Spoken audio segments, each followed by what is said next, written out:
Bienvenue au podcast Le Sac du Car. Mon nom est Didier Orméjus. Comme à l'habitude, je vais être accompagné par Marc-André Chaloux. Ensemble, on va discuter des Alouettes qui sont de retour au travail. Les Alouettes vont disputer leur prochaine rencontre au Cypress Hall Molson samedi, alors qu'ils vont recevoir la visite de Vernon Adams et des Stampeders de Calgary. J'ai eu l'occasion de m'entretenir avec le choix de première ronde des Alouettes lors du dernier repêchage, mais également membre des Rams de Los Angeles, l'ailier rapproché Rohan Jones, et je me suis entretenu également avec le receveur Damien Offer qui a été libéré lors des dernières semaines par les Saints de la Nouvelle-Orléans. Et Marc-André va terminer l'épisode en beauté, comme il le fait à toutes les semaines, en dévoilant la deuxième portion de son classement des receveurs en vue de la prochaine saison de Fantasy Football. Les camps d'entraînement de la NFL vont commencer dans 3 semaines. Alors, il y a de l'action. Et Guillaume, sans plus tarder, par la musique.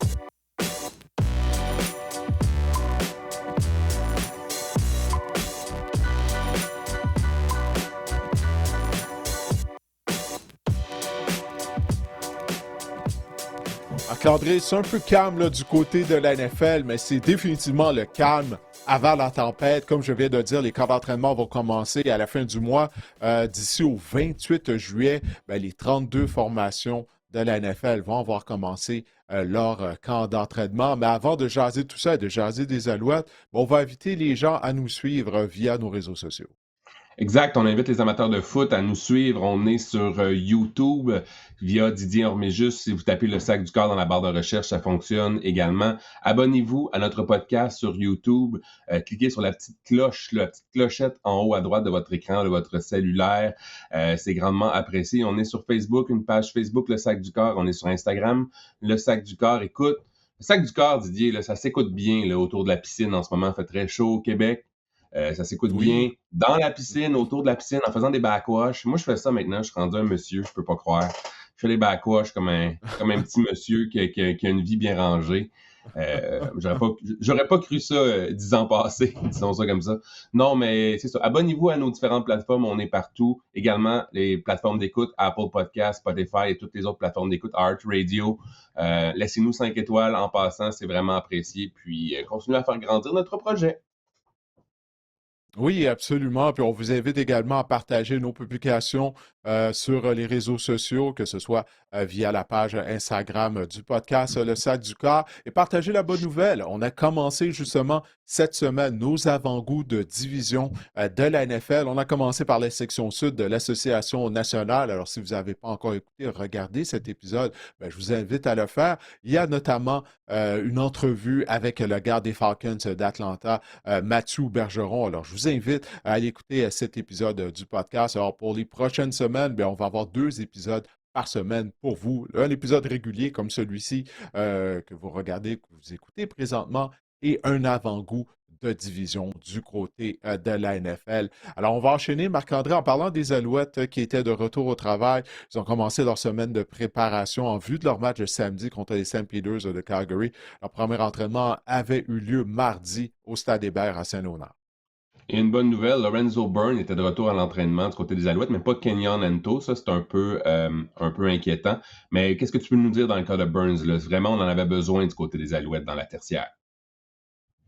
Oui, parce qu'on l'a vu lors de la deuxième demi de la rencontre contre Ottawa avant la semaine de congé, c'est ça, là, la tertiaire des Alouettes s'était fait tailler en pièces par Jake Mayer en plus. Alors ça, c'était rien d'encourageant, Mhm. mais les Alouettes étaient sans leurs deux demi de coin partants, Kabian Anto et Lorenzo Burns.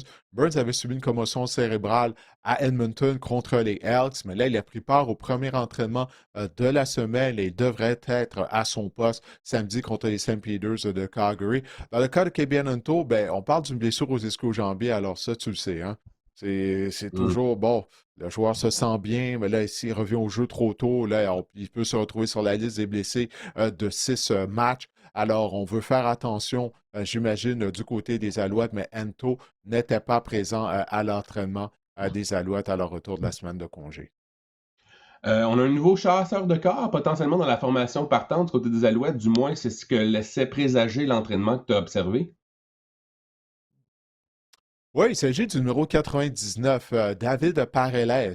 Alors lui, il avait participé au camp d'entraînement des Alouettes Je sais que du côté de l'organisation montréalaise, on l'aime beaucoup. Toutefois, il s'était blessé à la fin du camp d'entraînement. Alors, il s'entraînait en solitaire depuis le début de la saison et, mis à part le match, le dernier match des Alouettes contre Ottawa, ben, les joueurs de la ligne défensive ne vont pas être en mesure là, de gagner leur bataille à un contre un. Si on n'envoie pas de blitz depuis le début de la saison du côté de la défense des Alouettes, généralement, on ne se rend pas au quart. Alors, on aimerait voir plus de pression générée par la ligne défensive. Alors, c'est la raison pour laquelle Parallèle, lors de l'entraînement de mardi, ben, s'entraînait avec les partants à la place de Joshua Archibald, qui jouait comme ailier défensif partant depuis le début de la saison, donc, et même devant également Laure Louguac. Alors, autant Archibald qu'Ouguac s'entraînaient au sein de la deuxième unité lors de l'entraînement de mardi. Et parallèle, Marc-André, il m'a l'air rapide. Je l'ai observé lors de l'entraînement de mardi, je l'avais vu un peu durant le camp d'entraînement aussi, mais il semble être vif. Il a un premier pas explosif de ce qu'est-ce que j'ai vu lors de l'entraînement de mardi. C'était juste une séance d'entraînement, mais lié au fait, jumelé au fait que l'organisation des Alouettes l'aime énormément. Qu'est-ce que j'ai vu lors de l'entraînement de mardi? Ça m'intrigue. J'ai hâte de voir en action en situation de match samedi contre les Stampeders. Avant de parler des actualités, là, de la grosse nouvelle dans la Ligue canadienne, on veut juste inviter les gens on va regarder le tableau, oui, du prochain match des Alouettes. C'est ce samedi au stade Percival Molson, alors que les Stampeders de Calgary vont être en ville. C'est le premier match d'une série aller-retour là, entre les Stamps et les Alouettes. C'est à 19h. Donc, le prochain match, Stamps-Alouettes, Didier. Qu'est-ce qu'on doit surveiller? Évidemment, là, les Stampeders sortent d'une performance exceptionnelle. 58 points marqués contre les Argos. Vernon Adams, 6 passes de toucher, 7 touchés au total. J'imagine, c'est la meilleure attaque de la Ligue en ce moment. Est-ce que c'est ça que tu dois surveiller, l'attaque explosive, là, justement, des Stamps? Ben, pas vraiment le choix, hein? Après la performance qu'ils ont eue la semaine dernière, 58 points marc-cadrés, ça commence par ça. Puis surtout qu'on sait, bon, la défense des Alouettes, elle n'a pas été constante depuis le début de la saison, là. Et donc, c'est ça qu'on a hâte de voir. On va être sans vraisemblablement les services de Kevin Anto, puis on va devoir presser Vernon Adams. Là, Vernon Adams joue possiblement ce qui est le meilleur football de sa carrière. Tu as parlé de ses statistiques, 6 passes de toucher. Et Adams, Marc-André, a été victime d'aucune interception depuis le début de la saison. Tu sais, ça a Mm-hmm. toujours été le reproche contre Vernon. Hein? Tu sais, c'est une montagne russe par moment. Il peut être victime de 3 interceptions en première demi, puis là, être complété 3 passes de toucher en deuxième demi. Mais là, Vernon Adams, tu sais, on voit plus de constance de sa part depuis le début de la saison. Et du côté de Davis Alexander, lui aussi, il n'a pas été victime d'interception depuis le début de la saison. Alors, est-ce qu'un des deux cas va céder? Mais une chose est certaine, il y a beaucoup de points qui vont être marqués samedi au Sabres Molson. Ça devrait être tout un spectacle. Les 4 premières rencontres des Alouettes ont été enlevantes. Elles ont été décidées soit au quatrième quart ou soit en prolongation. Je m'attends à un match serré. Excuse-moi, je m'attends à une autre rencontre serrée samedi soir au Sabres Molson. Mais en plus, bien sûr, de l'attaque des St. Peter, ben c'est ça, cette confrontation de l'attaque des Stamps Ah ouais. contre la défense des Alouettes. C'est ça, c'est la confrontation numéro un à surveiller. Et la ligne à attaque des Alouettes, Marc-André, il faut en parler parce qu'elle fait de l'excellent boulot depuis le début de la saison. Que ce soit au sol, que ce soit en protection, les Alouettes ont accordé, Marc-André, en 4 rencontres, seulement 3 sacs du quart. Et seulement 3 sacs, là. Alors, là, on va Mm-hmm. affronter un des meilleurs fronts de toute la Ligue canadienne.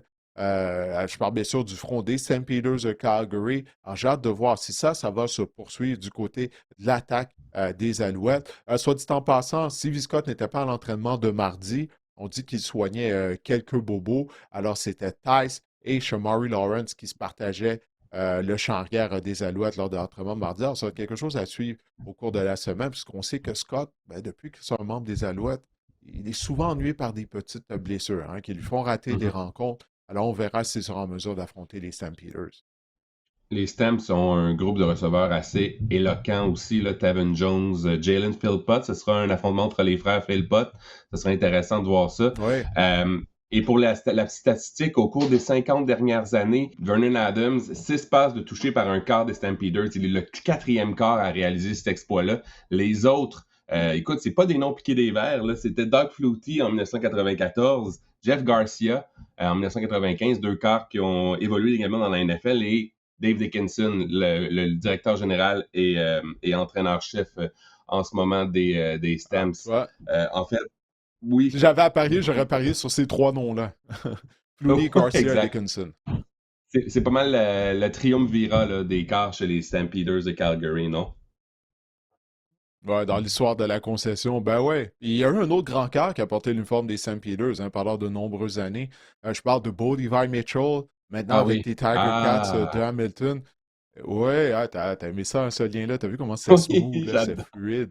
Ben, Oui. Bo Levi Mitchell, malheureusement, il a subi une fracture à une cheville dimanche dernier contre les Blue Bombers de Winnipeg. Il a été opéré lundi. Dans leur communiqué, les Tiger Cats n'ont pas dit quelle sera la période de sa convalescence, mais c'est sûr, là, il va se retrouver sur la liste des blessés. Là. Il a subi une intervention chirurgicale. Donc ça, Marc-André, c'est bon, on ne souhaite jamais le malheur à personne, on s'entend, là, c'était pas beau à voir là, cette blessure à Bolivar Mitchell, mais ça a un impact là, sur la course au classement, sur la course au premier rang de la division Est. Les Alouettes sont en tête de la division. Ils ont 2 points d'avance sur les Tiger Cats et les Argonauts, qu'ils ont déjà défait cette saison. Alors là, les Tiger Cats sont dans le trouble, Marc-André, je crois sincèrement, sans les Absolument. services de Bolivar Mitchell. On a vu Trey Ford être envoyé dans la mêlée. Puis encore une fois, c'était pas concluant. C'est le même Trey Ford qu'on avait vu à Edmonton. Donc, c'est ça. La porte est ouverte, Marc-André, pour les Alouettes, là, afin de distancer les Tiger Cats. Puis on verra qu'est-ce qui va avec les Argonauts de Toronto. Là, on a des ennuis défensivement. Mais cette blessure-là à Bolivar Mitchell, ça pourrait avoir un impact sur la course au premier rang de la division Est. Et ce qui est quand même fascinant, c'est que dans ce match-là, Zach Collaros s'est également blessé. Puis ça l'a amené dans la mêlée Tyler Oui, Egersma, ça a donné un duel Trey Ford, Tyler Egersma. C'était deux anciens gagnants du trophée Ike Creighton, remis au meilleur joueur universitaire canadien. Donc, c'est la première fois qu'on voyait ça une, peut être un beau spectacle, par exemple. non, je sais pas. Mais Egersma, il n'a pas été si pire, non? C'est un gars quand même qui revient de la NFL, veut pas, il a quand même un certain potentiel. Mais non, c'était juste pour souligner Ouais, non, le ben, fait que tu ces deux sais, cartes. Oui. ouais. Non, ben c'est ça. Ben, je veux dire, tu sais, bon, que, tu sais, certains, là, lorsque tu te fais envoyer dans la mêlée comme ça, tu n'as pas obtenu les répétitions durant la semaine avec les partants et tout, là, c'est pas évident, mais c'est juste que ben, ça a possiblement été le match le plus ennuyant depuis le début de la saison de la Ligue canadienne. Puis on en parlait lors des dernières semaines, hein. Les matchs étaient généralement spectaculaires depuis le début de la saison. En moyenne, avant les matchs la semaine dernière, ils se marquaient 11 points de plus en moyenne par rencontre que l'année dernière. Là, ça, c'est lié au fait que tous les carrières partants étaient en santé. Puis là, ça a commencé, comme tu Mhm. viens de dire, lors du même match. Mitchell et Collara sont tombés au combat. On ne sait pas si Collara sera en mesure de jouer vendredi soir. Les Bombers vont recevoir la visite des Argonauts de Toronto. Alors, donc, on va devoir attendre afin de voir l'état de santé de Collara. On parlait possiblement d'une blessure à la tête ou au cou. Mais lui aussi, c'en a un autre avec un nom historique de blessure, notamment de commotion Mhm. cérébrale. Alors, j'espère que le spectacle au sein de la Ligue canadienne ne va pas souffrir justement de l'absence de Bolivar Mitchell et potentiellement de celle de Zach Ross également. Et pour conclure sur Bolivar Mitchell, là, est-ce que tu penses qu'on va y aller? On dit qu'on va y aller de l'avant avec Trey Ford et quoi, et Jake Dolegala en ce moment, mais Gala est-ce que tu Gala, penses qu'on va faire. ouais. Ouais, est-ce qu'on va faire une acquisition de carrière? Il y a le site Three Down Nation d'ailleurs qui avait un article qui offrait peut-être 6 options potentielles à la position de quart, dont deux anciens quarts des Alouettes, là, dont Caleb Evans, de qui on dit qu'il est complètement rétabli de sa blessure à un genou. Pourrait peut-être venir, c'est peut-être une belle police d'assurance. On parlait de Jeremiah Masoli également, qui a connu ses meilleurs moments avec les Ah mon Tiger Dieu. Cats, on s'en souvient au cours de sa carrière. Mais écoute, c'est des options comme ça. Là. Mais là, il est rendu à quel Allez âge, voir l'article, moi j'ai Mazzoli? trouvé ça Ouais. intéressant. Ouf, tu m'as une question, Ben, 37, il n'y a pas de. peut-être.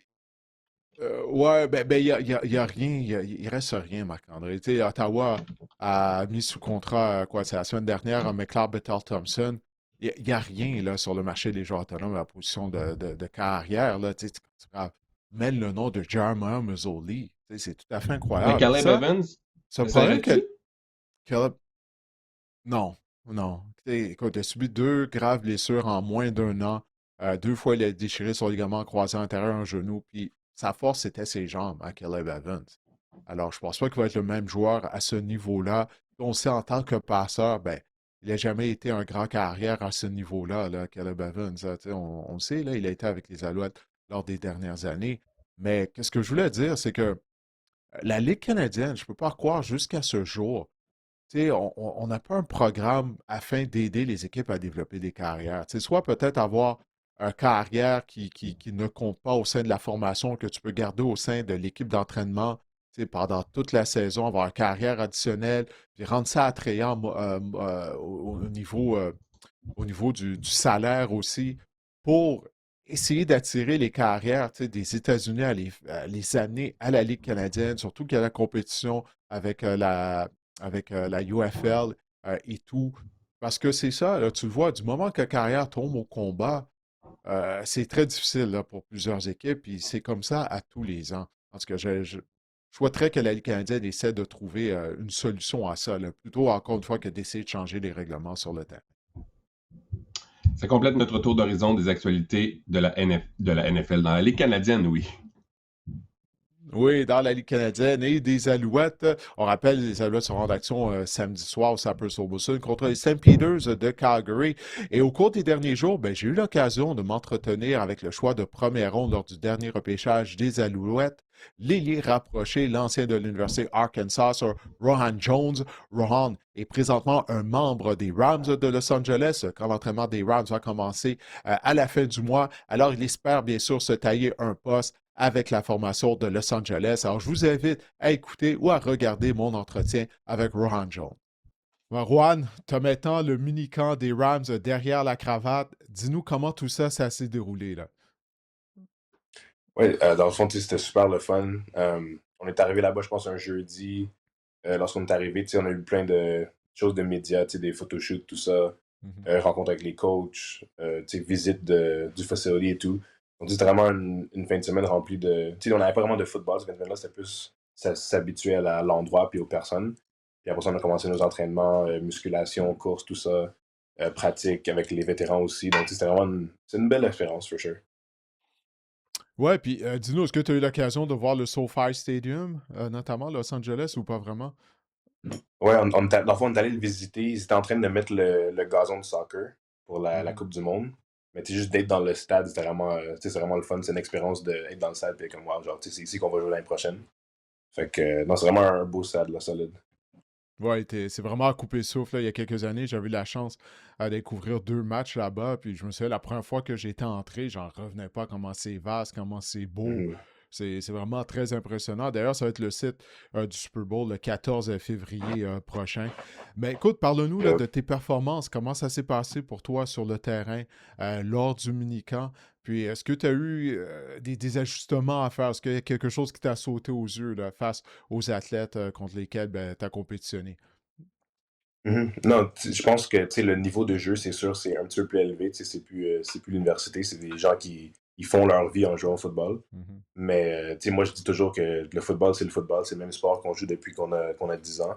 Mais c'est sûr que de voir les Devontae Adams, puis de ce monde, puis tous ces gars-là qui vont prendre les reps avec le premier groupe, c'est vraiment impressionnant de voir. Genre, c'est les joueurs qu'on idolise, qu'on regarde depuis qu'on est jeune, qui sont sur le même terrain que nous en train de pratiquer, puis qui sont au plus haut de leur niveau. Donc, c'est vraiment le fun d'expérimenter tout ça. Puis, de mon côté, c'est sûr que les recrues, on avait beaucoup moins de répétitions, mais quand j'ai eu ma chance d'aller là puis prendre les reps, c'était vraiment le fun, juste d'être sur le terrain avec ces gars-là, puis de montrer ce que je suis capable de faire. Puis, moi, je pense que mon niveau de jeu, il reste le même. J'ai les mêmes atouts en tant que receveur pendant que tight end, donc continuer à faire ce que je fais depuis toute ma vie, vraiment. Ouais, bon, tu parles du fait là, que tu as vu Devontae Adams de près. Est-ce qu'il y a un moment justement où tu t'es dit, waouh, ok, je suis vraiment là, là, parce que c'est ton rêve, là, ça fait des années là, que tu travailles pour atteindre la NFL. Puis là, t'es là, là, t'es rendu, puis là, tu essaies de te faire ta place, puis d'y rester. Est-ce qu'il y a un moment où ce que tu te dis, waouh, là, pendant que tu pratiques, peut-être pendant que tu es sur le terrain, ou peut-être à la cafétéria, puis là, tu vois Matthew Stafford qui passe, puis là, tu te dis, waouh, ok, je Mhm. suis vraiment là, là. Ouais, je pense, comme tu as dit, je pense même pas que c'est sur le terrain. Je pense que c'est plus dans le vestiaire, la camaraderie d'équipe, juste les niaiseries après la pratique puis tout ça. Puis juste que, on est en train de blaguer, on niaise, puis tu réalises, genre, je suis en train de faire des blagues, puis je me retourne, puis c'est comme les gars que je regarde à la télévision depuis que je suis jeune, qui sont dans le vestiaire avec moi en train de rire, puis parler de la merde. Donc, je pense que c'est vraiment ça la réalisation quand tu rentres chez vous après, puis t'es comme, shit, genre, j'étais dans le vestiaire en train de niaiser avec Miles Garrett, puis ces gars-là, tu sais. Fait que c'est sûr que c'est une bonne expérience. Puis je pense que ça, c'était encore plus le fun que juste sur le terrain. Tu sais, sur le terrain, tu es locked in sur toi en ce moment-là. Tu veux faire la bonne Mhm. chose. Mais tu sais, dans le vestiaire, dans le cafétéria, comme tu as dit, quand tu es en train de chill, puis dans les meetings avec ces gars-là, c'est vraiment le fun. Ron, tu viens de mentionner le nom de Myles Garrett. Dis-nous, ça a été comment lorsque vous avez appris cette transaction qui a amené Myles Garrett à Los Angeles, mais qui a également envoyé Jared Verse à Cleveland. Donc, comment tu as vécu ça, puis comment l'équipe a réagi à la suite de cette transaction majeure? Ouais, tu sais, nous, on était en meeting quand c'est arrivé, puis là, tout le monde, leur téléphone a vibré, puis on a eu un tu sais, emergency team meeting. Fait que tout le monde s'est dirigé dans la salle d'équipe. Puis, tu sais, c'est là qu'ils nous ont annoncé la nouvelle. Puis, Sean McVay a laissé Jared Verse s'adresser à l'équipe, puis, tu sais, dire un peu ses au revoir. Puis, tu sais, il y avait beaucoup de gars vraiment émotifs. C'est sûr que c'était un jeune leader sur l'équipe, puis un vraiment bon joueur. Mais, tu sais, moi, je le connaissais pas tant que ça, donc je peux pas dire que ça m'a affecté de façon vraiment folle, là. Mais c'est sûr que, tu sais, tout le monde lui a dit ses au revoir, puis il lui souhaitait le mieux à Cleveland. Puis après ça, 2, 3 jours plus tard, Myles Garrett est arrivé, puis c'est vraiment, tu peux voir que c'est vraiment une personne qui, tu sais, en dehors du football, vraiment juste positif, gentil, puis qui travaille vraiment fort. Donc, c'est sûr que moi, en tant qu'ailier rapproché, je vais devoir aller contre lui en pratique, puis je vais sûrement apprendre beaucoup de lui. Donc, c'est sûr que c'est vraiment excitant d'avoir un joueur de ce niveau-là sur l'équipe.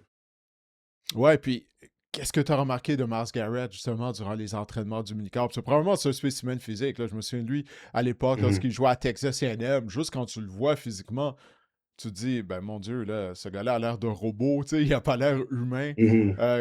Ça a été quoi ton impression de le voir, pas juste physiquement, de le voir se déplacer, de le voir s'entraîner et tout? Mhm. Non, c'est sûr que c'est. Tu sais, je pense que c'est un gars qui travaille super fort. Je pense que la première journée qui est arrivé, il était tout seul dans la salle de musculation puis qui s'entraînait. Puis moi, j'étais en train de faire un petit peu de mon extra work sur le côté, puis je le regardais. Puis tu sais, comme tu as dit, il a sûrement autant de gras sur son corps que moi, mais il pèse quasiment 295 livres juste de muscles. Donc c'est sûr que c'est un spécimen vraiment, vraiment impressionnant. Puis la façon qu'il se comporte, puis qu'il travaille, puis qu'il interagit avec les autres, tu peux voir que c'est un professionnel. C'est vraiment quelqu'un qui adore le football, puis qui est vraiment prêt à dominer. Ouais, ben écoute, j'ai hâte de voir ça. J'ai hâte de voir ça. Même des rumeurs comme quoi qu'Aaron Donald pourrait sortir de la retraite. Alors peut-être que tu pourrais te retrouver à être coéquipier d'Aaron Donald. On va voir. Est-ce que tu l'as vu au centre d'entraînement des Rams ou c'est juste les rumeurs qui circulent? Ben lui-même, c'est pas juste des rumeurs, parce que lui-même, il a dit qu'il pensait là, Ouais. peut-être à joindre éventuellement les Rams pour jouer aux côtés de Myles Garrett. Mhm. Non, dans le fond, tu sais, moi, je l'ai pas vu. Je pense pas qu'il est venu en personne depuis que moi j'étais là. Mais tu sais, on a beaucoup de légendes qui sont revenues nous parler. Tu sais, des Andrew Whitworth, Robert Woods est rendu sur le staff en tant qu'assistant entraîneur des receveurs. Donc, tu sais, il y a vraiment beaucoup de gars qui ont joué au plus haut de la ligue, de la NFL, qui sont dans le building, qui sont là pour nous aider puis nous mentorer. Donc, c'est sûr qu'il y a vraiment beaucoup de gens inspirants dans le building. Mais j'ai pas encore vu Aaron Donald, mais tu sais, s'il reviendrait jouer, ce serait vraiment fou, là. Le nombre de joueurs de haut niveau qu'on a sur l'équipe. Ouais, non, définitivement. Écoute, vous êtes les favoris pour gagner le Super Bowl. Ça avait avec beaucoup de pression, mais une chose à la fois. Tu sais, tout d'abord, toi, ton objectif premier, c'est bien sûr de faire ta place au sein de la formation des Rams. Mhm. C'est une formation qui est une des plus talentueuses de la NFL, là, comme on vient de discuter. Mais à la position d'ailier rapproché, à la position à laquelle tu joues, il y a plusieurs ailiers rapprochés là, sous contrat présentement avec les Rams. De ce que tu as vu durant le mini-camp, comment ça s'est passé pour toi comparativement à ces autres ailiers rapprochés? Non, je pense que tu sais, je pense qu'on est pas mal la salle de Eli Rapproché la plus talentueuse dans la ligue, moi je dirais. Parce que tu sais, on a deux légendaires talents devant nous, Colby Parkinson puis Tyler Higbee. On a une jeune recrue qui était un choix de deuxième ronde, Terrence Ferguson de Oregon.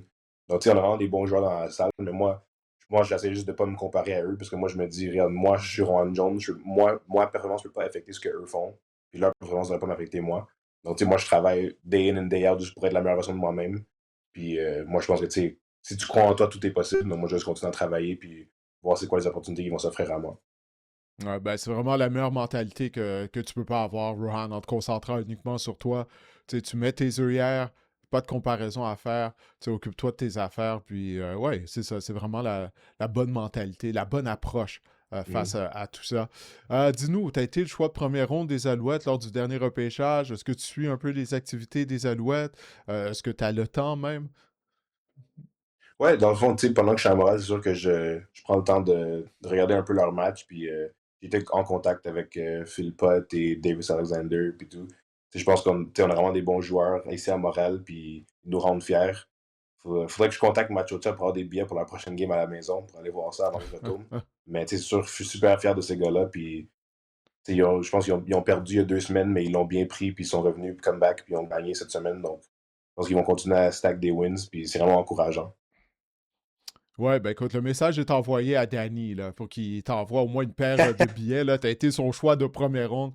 Je suis certain qu'il va t'en donner pour la prochaine rencontre des Alouettes contre les St. Peters de Calgary. Puis écoute, si jamais t'es présent à la rencontre, je serai sur les lignes de côté. Fait que ça sera une occasion pour se rencontrer en personne. En tout cas, j'espère qu'on va avoir l'occasion de se voir si tu viens faire un tour du côté du stade de Purcell Molson. Ben écoute, Ron, Yes, je remercie de m'avoir consacré de ton temps. Je sais que tu viens juste de t'entraîner. Je vais te laisser aller manger ton repas d'après l'entraînement, là, yes, parce que tu dois avoir faim. riz Votre poulet.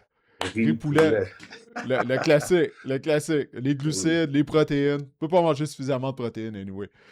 Écoute, c'est Ron, ça qu'il faut. je te souhaite la meilleure des chances lors du camp d'entraînement des Rams, sincèrement. Alors, je te souhaite de te faire ta place dans la NFL et de réaliser ton rêve. Merci, j'apprécie. Le 18 août prochain, la société Alzheimer de Montréal va tenir son tournoi de golf annuel et je vous invite à y participer. Si vous n'êtes pas en mesure de le faire, bien, je vous invite également à aller sur le site de la société Alzheimer de Montréal afin de faire un don. Le tournoi de golf va avoir lieu donc mardi le 18 août au club de golf Whitlock. Alors, c'est une invitation, je serai présent, je suis coprésident d'honneur du tournoi de golf de la société Alzheimer. Et si vous ne connaissez pas la société Alzheimer, bien, qu'est-ce qu'elle fait? C'est qu'elle vient en aide aux gens qui souffrent de cette terrible maladie ou d'autres troubles neurocognitifs, mais elle ne vient pas juste aux gens qui souffrent de ces maladies. On vient également en aide aux proches aidants. Et ça, c'est quelque chose qui est vraiment important. Ma sœur était la proche aidante de ma mère qui souffrait de cette terrible maladie qu'est l'Alzheimer, la population vieillissante. Hein. Je suis certain que malheureusement, dans votre famille, dans votre entourage, bien, vous connaissez peut-être des gens qui souffrent de troubles neurocognitifs. Alors, ces gens-là et leur entourage, leurs proches aidants, ont besoin d'aide. Alors, je vous invite à aller faire un don ou à participer au tournoi de golf si vous êtes en mesure de le faire parce que c'est vraiment pour une bonne cause. Alors, maintenant que mon invitation est faite pour le tournoi de golf de la société Alzheimer, ben, j'ai une autre entrevue pour vous. J'ai l'occasion de m'entretenir avec le receveur de passe Damien Alford. Les droits de Damien Alford dans la Ligue canadienne appartiennent toujours aux St. Peters de Calgary. Plus tôt au cours de la saison morte, ben, il avait signé un contrat avec les Saints de la Nouvelle-Orléans. Malheureusement, Damien a été libéré lors des dernières semaines. Alors, il nous explique qu'est-ce qui est arrivé lors de mon entretien avec lui. Alors, je vous invite, oui, à l'écouter ou à le regarder. Damien, tu te retrouves dans une situation particulière parce qu'au cours de l'hiver, tu avais signé avec les Saints de la Nouvelle-Orléans, tu as participé à leur mini-camp, mais malheureusement, tu as été libéré en raison d'une blessure. Si tu peux nous expliquer tout d'abord, là, qu'est-ce qui est arrivé exactement? Mais comme tu as dit, j'étais là pendant les OTAs, les training camps de l'été. Puis malheureusement, je me suis blessé durant les pratiques, comme 2 fois. Puis moi, je connais déjà le business de foot dans la NFL un peu, avec qu'est-ce que les gars m'ont expliqué. Puis quand tu te blesses pour de vrai, c'est you're only at your best if you're available. So moi, j'ai compris la situation de qu'est-ce qui s'est passé. Il y avait pas de there's no bad blood. Ils m'ont fait comprendre que ils avaient pas l'opportunité de m'évaluer comme ils voulaient. Puis je comprends ça à 100%. Oui, et pour les gens à la maison, est-ce que c'est une grosse blessure que tu as eue? Qu'est-ce qui est arrivé exactement?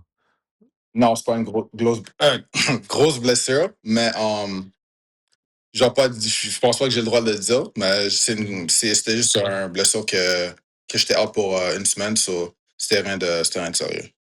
Ouais, donc maintenant, tu es remis de cette blessure. Est-ce que tu as été en mesure de reprendre l'entraînement?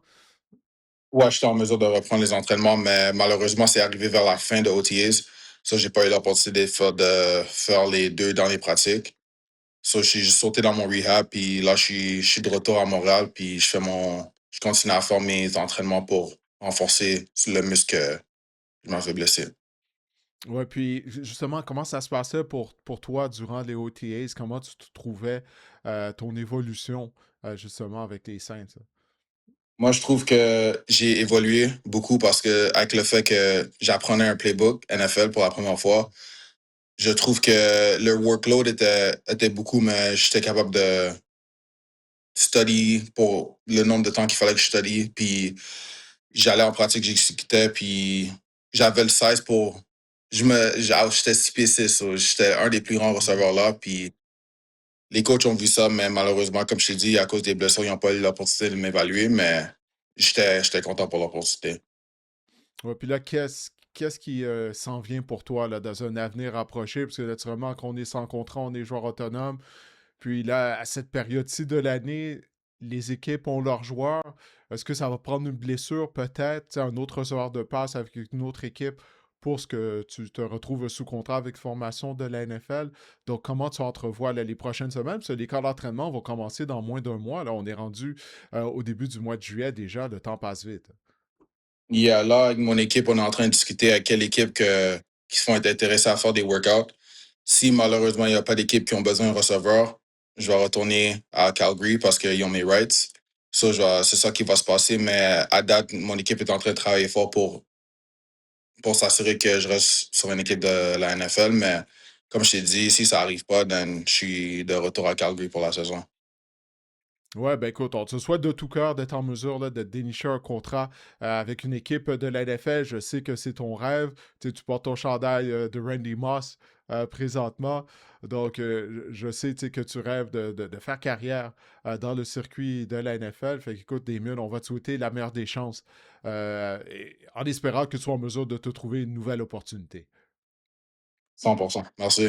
Marc-André, la semaine dernière, tu as dévoilé le top 20 de ton classement chez les receveurs de passe en vue de la prochaine saison de Fantasy Football. Ben, aujourd'hui, tu vas dévoiler les positions 21 à 40. Exactement, exactement. Et on commence en position 21 avec Jalen Waddles, le nouveau receveur des Broncos de Denver. En 22, nous avons Ladd McConkey des Chargers de Los Angeles. On dit du côté des Chargers, là, des échos en provenance des Dominicans, qu'on dit que Ladd McConkey pourrait être un receveur qui va rebondir. Il va être énormément impliqué dans l'attaque aérienne des Chargers. En 23, nous avons Terry McLaurin, le receveur des Commanders de Washington, toujours la cible numéro 1 des Commanders et de Jaden Daniels. Je pense pas que Brandon Ayuk, on a pas tant parlé de ça, là, mais je pense pas que Brandon Ayuk va signer de sitôt avec les Commanders. Donc, il n'y a pas rien à craindre en ce moment pour Scary Terry McLaurin des Commanders. En 24, nous avons Jameson Williams des Lions de Détroit et en 25, Rome Odunze des Bears de Chicago. Et je veux m'attarder justement sur Terry McLaurin, parce que, mine de rien, ça paraît pas, là, mais Terry McLaurin va avoir 31 ans en septembre, quand même. Ouais. Le temps passe vite, comme on dit. Ouais. Hein. Il a passé la trentaine déjà, Il a Terry raté McLaurin. des matchs en raison de blessures l'année dernière. Il a raté des matchs en raison de blessures. On se souvient, il y a eu comme une grève également au camp d'entraînement. Ça n'a pas été facile. Donc, il n'avait pas participé au camp d'entraînement. Donc, ça a été une saison qui a été déraillée un peu de cette façon-là. On oublie parfois qu'il a marqué 13 touchés en 2024, mais c'est quand même une saison, une anomalie selon moi dans sa carrière, puisqu'il n'a jamais vraiment marqué plus de 6 touchés là, lors de ses autres années, mais 13 touchés, c'était avec Jalen Daniels. Et à sa défense, Jalen Daniels est nettement le meilleur corps avec qui il a évolué dans la NFL. Donc, on peut peut-être parier qu'avec un retour en santé de Jalen Daniels, ben, que la production de Terry McLaurin va quand même augmenter. Comme je le disais, il est clairement la meilleure option pour les Commanders dans le jeu aérien en ce moment. C'est un choix de 4e ronde au niveau fantasy en ce moment. Justement, avec la saga Brandon Ayuk, qui, je pense, va se conclure avec bientôt. Je pense que, justement, Terry McLaurin, en 4e, 5e ronde, vous allez vous assurer d'avoir un receveur numéro 1 dans une équipe qui est jumelé avec un excellent carrière aussi. Je trouve que en ce moment, le pari est intéressant là, pour Terry McLaurin. Brandon Ayuk, on ne le verra pas dans l'uniforme des Commanders. Même Jaden Daniels n'en peut plus. Là. Il avait publié de quoi sur Instagram qu'il a par la suite effacé, mais il souhaitait bonne retraite à Brandon Ayuk. Là. Brandon Ayuk, il a même envoyé sous l'autobus Jaden Daniels. Ça va pas bien pour Brandon Ayuk, là. Définitivement pas. Non. Maintenant, les positions de 26 à 30, en commençant par le nouveau venu du côté des Bills de Buffalo, DJ Moore, qu'on a acquis par voie de transaction. DJ Moore des Bills en numéro 26, c'est sûr que c'est le receveur numéro 1 des Bills. On l'a acquis pour ça. Le problème avec les Bills, c'est qu'on se demande quelle est la grosseur de la pointe de tarte d'un receveur numéro 1. C'est toujours été ça le problème depuis que Josh Allen est à Buffalo. En 27, nous avons Mike Evans, l'éternel Mike Evans, qui, s'il demeure en santé, je dis bien si, parce que lui aussi, il ne rajeunit pas, il va être productif. Il est la cible numéro 1 de Brock Purdy. En 28, nous avons Luther Burden. On a vu Rome Odunze un peu plus bas. Luther Burden, c'est plus le receveur de possession, tandis que Rome Odunze, ça va être plus le receveur X, le receveur, la menace verticale du côté de l'attaque de Ben Johnson. Ça serait intéressant à voir. On a payé Alec Pierce du côté des Colts. Moi, je pense qu'on peut s'attendre à de grandes choses. Il est blessé en ce moment, par contre. Ça reste à voir s'il sera en mesure de participer au camp d'entraînement et ça dès le jour 1. Ça, c'est toujours un point d'interrogation à ce niveau-là, mais on a payé Alec Pierce. J'imagine et je pense qu'on a des projets pour lui cette saison. Et en 30, nous avons Brian Thomas, qui a franchement glissé au niveau fantasy, qui représente une aubaine si vous croyez en Brian Thomas. Et c'est sur lui que je veux m'attarder en ce moment. Vous l'avez repêché comme receveur numéro 8 l'année dernière. Évidemment, vous avez été déçu. Terminé au 4e à la position 44 chez les receveurs de passe. C'est un choix de 6e ronde en ce moment. C'est une aubaine. Qu'est-ce qu'on fait avec Brian Thomas cette saison, Didier? Parce qu'en 2025, il a connu seulement 5 matchs. On prend une chance. On prend une chance. On gamble. On se met all-in, clairement. On y croit pas à Brian Thomas. 2025, 5 matchs de plus de 10 points fantasy seulement. C'était catastrophique, son affaire.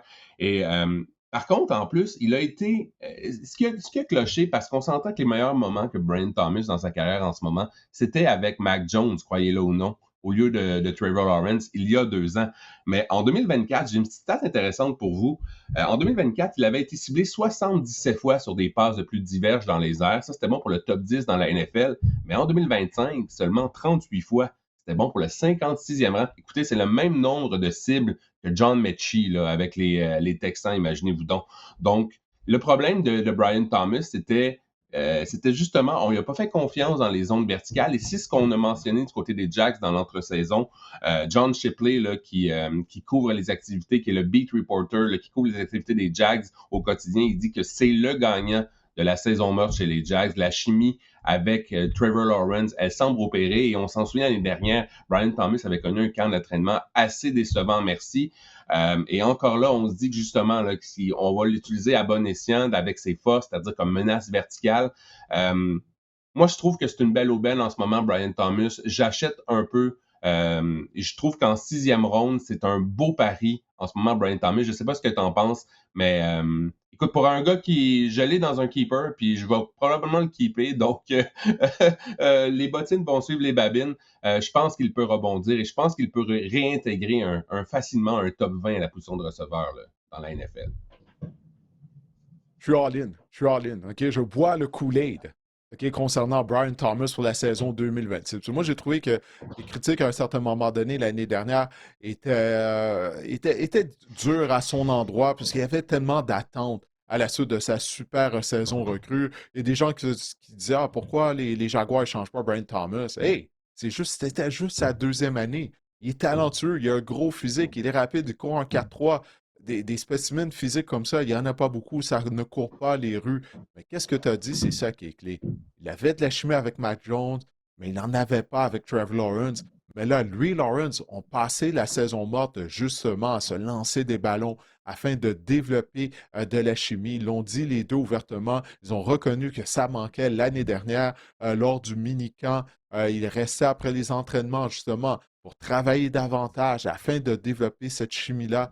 Je ne peux pas croire que tout ce travail-là ne va pas rapporter parce que Brian Thomas est beaucoup trop talentueux. Alors, moi, je n'hésiterais pas à le repêcher en 6e ronde. Là, il pourrait s'avéler être un vol, là, parce qu'on sait ce dont il est capable. On l'a vu il y a 2 ans. Là, c'est à lui à se replacer, mais j'ai confiance qu'il sera en mesure de le faire.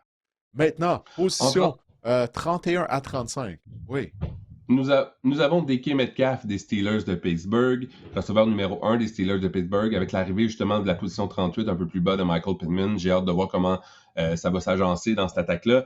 32, nous avons l'éternel Davante Adams également avec les Rams de Los Angeles. On n'a pas fait vraiment d'acquisition majeure du côté des Rams de la position de receveur de passe. Je pense que Davante Adams, il est une menace, il est un poison dans la zone de début. Ça pourrait se poursuivre cette saison. Lui aussi vieillit, par contre, on pourrait voir des blessures apparaître plus fréquemment. En 33, nous avons la recrue de Carnell Tate des Titans du Tennessee. J'adore Carnell Tate cette saison. Je pense que c'est un receveur talentueux qui va avoir toutes les occasions de briller avec les Titans dès l'an 1. Reste à savoir maintenant si Cam Ward va pouvoir progresser de la bonne façon. En 34, Marvin Harrison. La chute est vertigineuse pour Marvin Harrison. Encore là, rattaché à une attaque avec beaucoup de points d'interrogation, à un corps arrière vraiment avec beaucoup de points d'interrogation. Et il était même par moments moins... Michael Wilson l'a surpassé par moments l'année dernière. Ça n'a pas été une saison facile, mais c'est un gars avec... Ça aussi, c'est un autre beau pari d'un gars qui pourrait rebondir et on sait qu'il est talentueux. C'est pas pour rien que tu es repêché top 5 dans la NFL. C'est parce que tu as du talent. Et Parker Washington, on parlait de Brian Thomas. J'ai hâte de voir parce qu'on a plusieurs armes dans le jeu aérien du côté des Jaguars de Jacksonville. J'ai hâte de voir comment que la distribution des ballons va se faire. Parker Washington, super intéressant également à la position 35. Et je veux m'attarder à Carnell Tate, Didier, qui est le receveur numéro 1, extérieur numéro 1 des Titans du Tennessee. Ce qui est un peu ironique, c'est qu'il n'a jamais été le receveur numéro 1 de son équipe dans les rangs universitaires. Mais Carnell Tate, justement, on n'a aucune compétition. Ouais. Exact. On n'a aucune vraiment compétition chez les receveurs extérieurs. Je pense que Calvin Ridley, son temps est venu ou est révolu là, comme cible de prédilection d'une attaque en ce moment dans la NFL. Il faut mentionner qu'Arnold Tate, à l'université, c'était le roi des attrapés contestés. 12 catchs sur 14 attrapés contestés en 2025. Pour vous donner une idée, il y a seulement 2 receveurs qu'on dit du Power 4, là, des 4 grandes conférences au football universitaire américain qui ont fait mieux que Carnell Tate depuis 2019. Les 2 noms, Justin Jefferson et JSN. Donc, c'est de l'agréable compagnie, comme on dit, pour Carnell Tate. Il est dans une situation idéale. Comme je le disais, encore de ça, il aura des cibles à outrance. Il ne faut pas oublier qu'avec la venue de Brian Daboll, si on remonte à Brian Daboll à l'époque où il était l'entraîneur-chef, oui, des Giants de New York, ben, il avait assaisonné Malik Neighbors de 179 ballons dès sa saison recrue. Et je pense qu'on pourrait avoir une production semblable là, de la part de Carnell Tate. Carnell Tate, Marvin Harrison Jr., produit de l'Université Ohio State. Là, il y a le petit frère de Marvin Harrison qui se fait recruter par Ohio State également, Jet Harrison. Alors, Marvin Harrison, père, c'est ça, il a développé des receveurs de passe. C'est vraiment quelque chose. Bon, écoute, on va terminer avec les positions 36 à 40. En 36e position, ça commence avec l'ancien choix de première ronde des Chargers de Los Angeles, Quentin Johnston. Je trouve que c'est une belle option en ce moment à rabais, Quentin Johnston. Je vous en parle un peu plus tard, dans quelques instants. En 37, nous avons Courtland Sutton, qui est devenu maintenant le numéro 2 derrière, ou 1A, 1B, on peut voir ça comme ça, chez les Broncos de Denver. Numéro 38, Michael Pittman. Numéro 39, la recrue Jordan Tyson du côté des Saints de la Nouvelle-Orléans qui va partager le travail avec Chris Olave. Et en 40, Wan'Dale Robinson. Je vous parlais de Tate tout à l'heure. Je pense que Wan'Dale, oui, il va être impliqué, mais je pense que c'est un receveur de possession, peut-être plus un gars à repêcher en format PPR, mais je pense que le mâle alpha, je pense que le joueur le plus talentueux est nettement Carnell Tate chez les Titans. Ici, on revient à Quentin Johnston, Didier. C'est l'un des 5 receveurs avec 8 touchés au plus sur réception à chacune de ces 2 dernières saisons. C'est quand même assez fascinant. Et moi, j'adore justement ce qu'on dit, là, les échos en provenance du camp des Chargers depuis l'arrivée de Mike McDaniels. Il y a un changement au niveau des schémas offensifs. On dit qu'on va lui donner davantage le ballon pour qu'il puisse justement courir après l'attraper et récolter des verges. Et je pense que ça, c'est quelque chose qu'on ne faisait pas avec Quentin Johnston chez les Chargers jusqu'ici. McDaniels a été comme dithyrambique à son endroit. Il a dévoilé des ressemblances avec Andre Johnson et Julio Jones. Je ne dis pas que Quentin Johnston est ce genre de joueur-là, mais quand même, c'est ce genre de gabarit. C'est un choix de sixième ronde en ce moment. Il essaie d'injecter Johnson avec une dose de confiance en comparant, mais hey, il n'y a pas de comparaison à faire avec Julio Jones. Je m'excuse. Et même les gars de beat là, disent que Quentin Johnston pourrait connaître une saison phénoménale dans cette nouvelle attaque-là. Choix de 6e ronde en ce moment. Et il y aura des ballons disponibles. Keenan Allen, 23% des cibles des Chargers la saison dernière. Il n'est pas là. Jusqu'à nouvel ordre, du moins, on peut peut-être le ramener. Mais bref, pour l'instant, il n'est pas là. Donc, ça va être à Quentin Johnston, à Alan McConkey de prendre les bouchées d'eau cette année. Et je pense que c'est une belle aubaine en ce moment en 6e ronde, Quentin Johnston. On demeure, on dirait, okay. On demeure, Didier, on dirait sur sa saison recrue, où il échappait les ballons, on dirait qu'on a toujours cette image-là en tête, mais depuis cette première saison-là, il Non, a il a été quand bien même joué depuis, ouais. respectable au niveau fantasy, ouais, exact. Même dans la vie. Ouais, non, non, définitivement. Non, définitivement, c'est juste que de comparer à Julio Jones, ça, là, Mike McDonald, il s'emporte un peu. Là, il n'y a pas de comparaison. Là. Tu sais, Julio, c'est un des grands là, qu'on a vu à la position de receveur lors des 15 dernières années. Là. Johnson est définitivement pas là, puis je crois pas qu'il a le potentiel non plus pour être du calibre à Julio Jones. Ben écoute, Marc-André, je te remercie. On a fait le tour de cet épisode du podcast Le Sac du Cœur. On espère que ça vous a plu. Je vous rappelle encore une fois qu'on a commencé nos avant-goûts de division de la NFL et qu'on a 2 épisodes par semaine pour vous lors des prochaines semaines. Alors, j'espère que cet épisode vous a plu. On vous reparle la semaine prochaine. D'ici là, portez-vous bien.